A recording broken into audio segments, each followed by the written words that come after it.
Who's got a crystal on their mantelpiece? And would you believe me if I told you that that crystal is much more than just a pretty rock? Well, it is. Crystals hold memory, they respond to intention, and they can even form relationships with us. Today on Not Just Yoga, I'm talking to Sally Appleyard, who's the owner of a crystal shop in St. Leonard's-on-Sea near where I live. And she's going to take us into the hidden world of crystals. We're going to look at how to care for them, how to communicate with them, and work with their energy on a deeper level.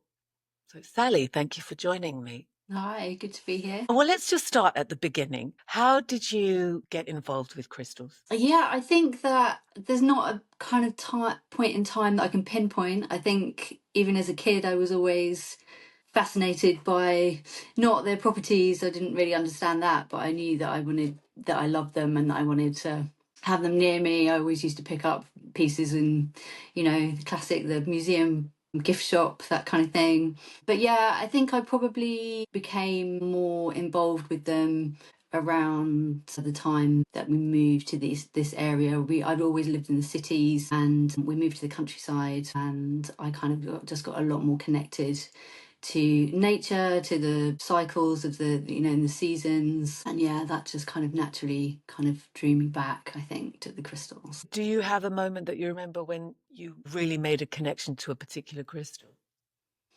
Yeah, I do actually, because I do suffer from anxiety, and about 10, 12 years ago, it was particularly bad. And I was getting really bad headaches, and I was just not feeling myself at all. And I picked up a piece of amethyst from a local shop and started reading a bit more about the properties and how you can connect to them a bit more. And I'd been drawn to the amethyst. It's a stone that I've always gone back to. I remember having a ring when I was a kid and all of those kind of things. So yeah, it was a natural kind of one for me to pick up, I think. And I started using it to help with anxiety, and I also used it to help with headaches. And I used the same piece for probably a couple of months, and I started to see some real differences in how I was feeling. That's amazing because, like, I have a friend who has this really strong relationship with her crystals, and like some of them, when she goes for a walk along the seafront, some of them want to go with her, Want and to like go she with that? really, yeah, and like Yeah. I don't have that with my crystals. Like I've got a whole lot of crystals, but I don't have that relationship. I have it with like tarot cards or with my books, but Yeah. so I'm quite interested to know how to develop this relationship with the crystals. Well, I think, yeah, it's like any relationship, you have to put the work in. Yeah. Just having one sat next to you is fine, and you will get some benefit from that. But if you really want to get something from them, then you do have to put a bit of work in. And there are various things that you can do. You could meditate with a crystal. You can set intentions with the crystal, you can program them. And it is sometimes really nice to have one particular crystal that you work with quite closely for, I would say, yes, kind of around a month, because then you really get that connection and you can start really getting the benefit from the crystal. So it's worth pursuing, like trying to get that deeper connection with one. So would you say maybe just choose one and take it with me everywhere and be with it? Yeah, definitely. Yeah. And like your friends, you'll probably will find, even if you don't think that you've got a really strong connection with your crystals, I think you probably would find, if you decided that you wanted to work with one, that you would be drawn to one of the pieces that will help you the most at the moment. And it is a very transient thing. You might work really intensely with one crystal for, like I say, 2 or 3 weeks, and then you might find that you don't need it anymore, in which case choose another one or let it choose you. Yeah. And are there different families of crystals? Yeah, so you can look into the kind of scientific side of it, and there are 6 families, and they're based on the symmetry of the crystal, so the makeup of the crystal. So the crystals that are in those families tend to have similar properties. You can sort kind of crystals in that way if that's how you feel like you want to do it, but it's quite scientific. That's quite the scientific side of it, yeah, because it's the structure of the crystal that you're looking at. Okay. So what are the different roles that crystals can play in our lives? So crystals, one of the ways that I like to kind of let people understand the differences in their properties is through color, because crystals of a certain color tend again to have similar properties. So for example, this is citrine. It's natural citrine, so it's quite pale in color, but it is a yellow crystal, and yellow crystals tend to have the energy of joy of empowerment. They bring happiness, and they've got a really nice uplifting energy. So that's definitely a way that you can go through the different color groups. Quite often people are drawn to crystals of the same color because that's the kind of energy that they need in their lives at that time. So I quite often get people coming in the shop, and they're, you listen to them going around, and you find that they are gravitating to one particular kind of color group. You know what? Have you heard of Drunvalo Melchizedek? No. Okay, so he's a guy that in the 80s or something, he went round different parts of South America, and his guides were telling him to place certain crystals in certain parts of South America in the ground. Right. Do you know anything about that kind of I've not harmonizing? I haven't heard of that. I haven't heard of him, and I haven't heard of that kind of that story. I haven't heard that. I think people do definitely get called to, take crystals and place them in certain different places. I think with crystals you've always got to use your intuition, because, you may just get a real feeling that you need to take a crystal to a certain spot, or that you need to place it in a certain place in your house. And I would always say, go with that. If that's what the crystal's telling you, then go with it. Great. Now I've got this crystal book. I don't know if you've come across it. It's like the Crystal Connection. You're coming out with all these things that I've never heard of. No, well, I mean, look, I've had this book on my bookshelf for Looks years. amazing. It's really fantastic. In fact, I've got a quote from that book, and I just wanted to get your personal opinion on this quote.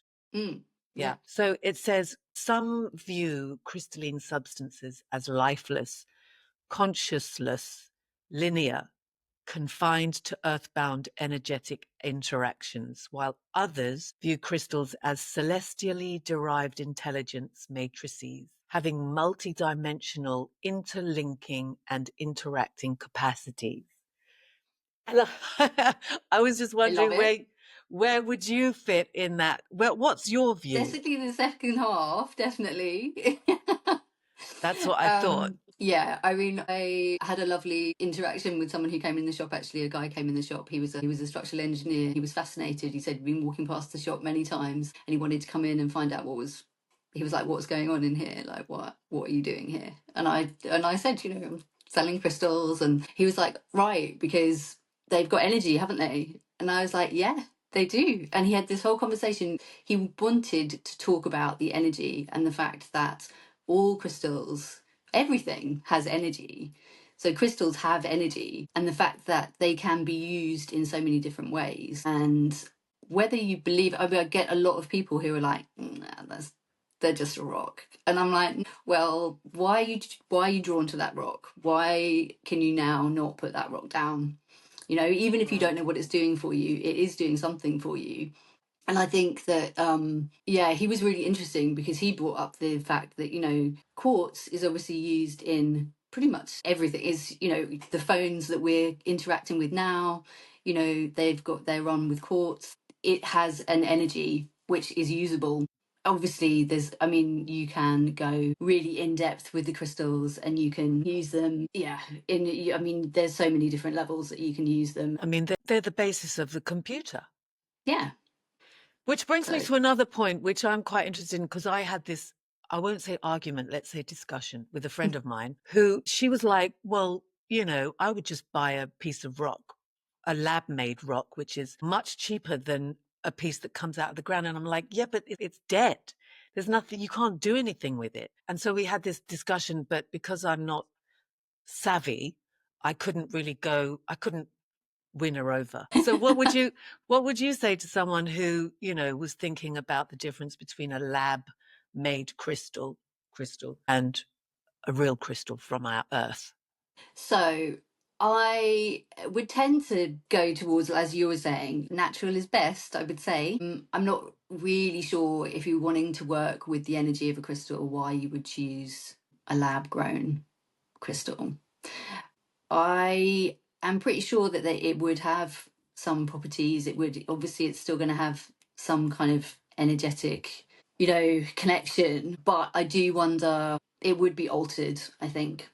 And I would always go with a natural stone personally. Mother Earth.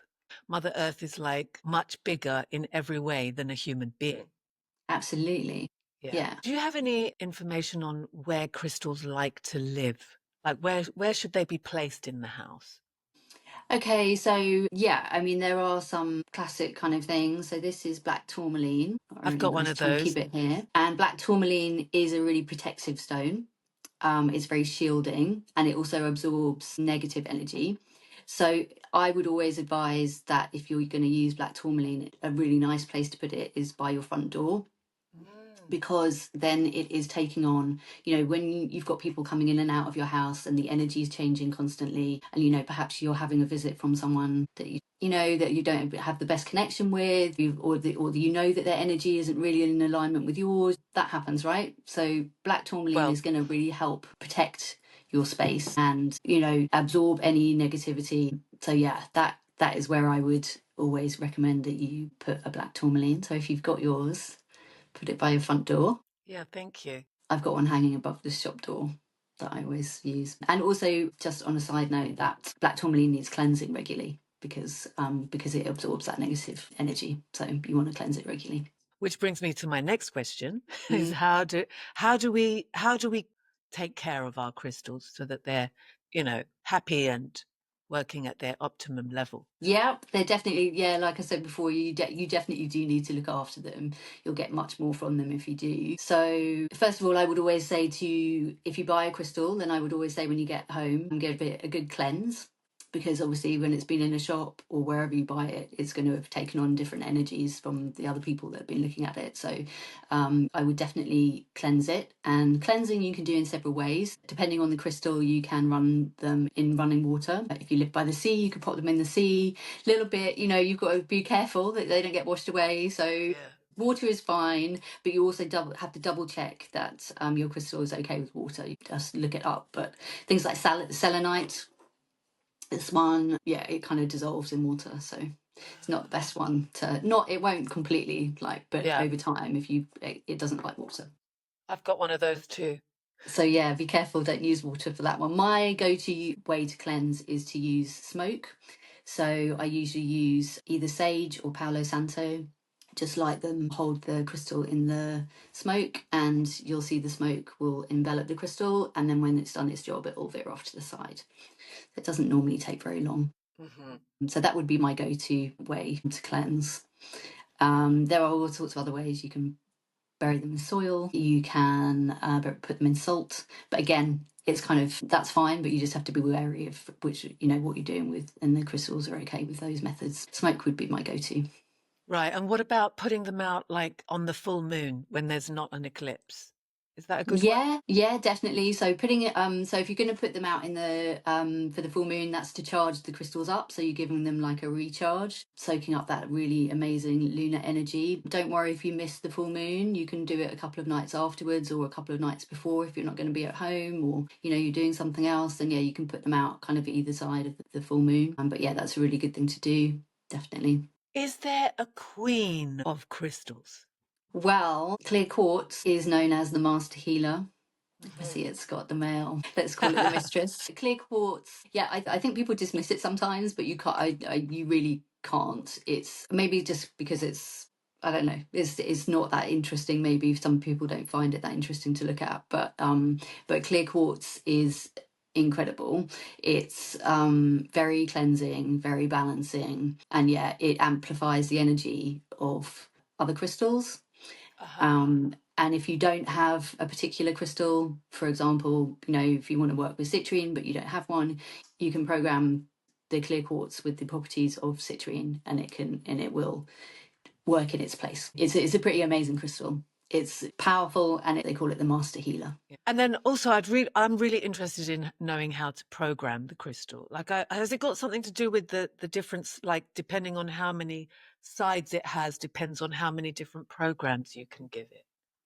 No, you can program your crystal, any crystal, doesn't matter what shape or size. So the best way to start, first step, cleanse your space. Make sure that, use some sage, use some Palo Santo to just cleanse the area that you're in when you want to program the crystal. Then you want to really center yourself, get yourself, a couple of deep breaths. And then you need to ask the crystal what you want it to do for you.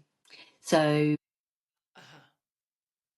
obviously, let's use citrine. You could say you infuse it with your intention and program it to do what you want it to do. So, for example, I am joyful, or I have joy in my life.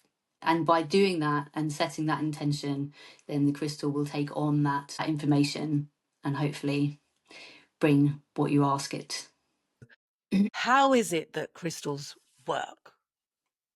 So, if you think about the fact that there is energy everywhere and that everything is energy, everyone has different vibrations, everything has a different vibration. As humans, we have several vibrations running through our bodies, our organs vibrate at different frequencies. But a crystal has a very structured, stable vibration. So its molecular structure is very stable and repeating, and that means that it has this very stable energy. With crystals, part of the reason that they work is that it's something called entrainment. So when you come into contact with a crystal, it's a lovely piece of lapis here, No there's a problem. natural need to move from a state of chaos to a state of calm and a state of order. And that is what happens when a crystal comes into your energy field. You naturally want to align with that stable vibration that the crystal emits. So that's why working with crystals can really help support you through many, many, many different things. But it's that process of entrainment. So it can happen. It happens naturally in so many things. You can calm your heartbeat with a drum beats. Even if if you're dancing, it's just that you naturally become attuned to the rhythm of the music. And it's the same with the crystals. You are drawn to that stable energy, and that is what makes them so beautiful, I think. I suppose because it doesn't falter. It will never Yeah, change its energy. And so rather than like human beings where you can coerce someone to become something else, you cannot do that with a crystal. And so in a way, we're learning how to become more like the vibration of that particular crystal. That's that's right. beautiful. That makes Yeah, a lot of yeah, sense. it is beautiful. And so, I mean, obviously, your shop has so many beautiful crystals. And how do you look after all of them? Well, I'm lucky. We have a sound bath held in the shop, which is wonderful because sound is also a really lovely way actually to cleanse your crystals. So that is really nice because they get their own little sound bath when they're in there. I also cleanse them myself. I tend to group them in colours around so their energies aren't conflicting with each other too much. Obviously, they're all in the space, then, which is also why I say to people, please to cleanse them when they get home. But Actually, just on the same subject, like, are there certain crystals that you should not put next to each other? Like, they just don't like each other, or they're vibrating at a different dissonance, yeah, or they're definitely. I would I tend to use the example of amethyst and carnelian. They have such different energy. So carnelian they're really uplifting. They've got a really fiery energy. And they're really motivational. They're good for like very passionate energy. So, and then amethyst has got this really calming, soothing, like really beautiful kind of calming energy, which is why it's nice to have by your bed. But if you put those next to each other, they're going to cancel each other out basically. Because then, what do you want? Do you want to be uplifted or do you want to be calm? It's so they just cancel each other out. So you just have to be careful to keep the different energies separate. And so, say for example that someone is like having, a bit of a frenzied kind of period in their Hmm. life, and they need something to help them balance that out. Yeah, Or will they naturally veer towards the ones that will help them? they probably will, but I would say something like smoky quartz, Mhm. which is very grounding. It's got a really lovely protective energy. It's going to really ground you and like bring down that kind of, like you said, that frenzied energy. It's going to really just bring that down. Or something like amethyst would also really work well. Yeah. What about anger issues?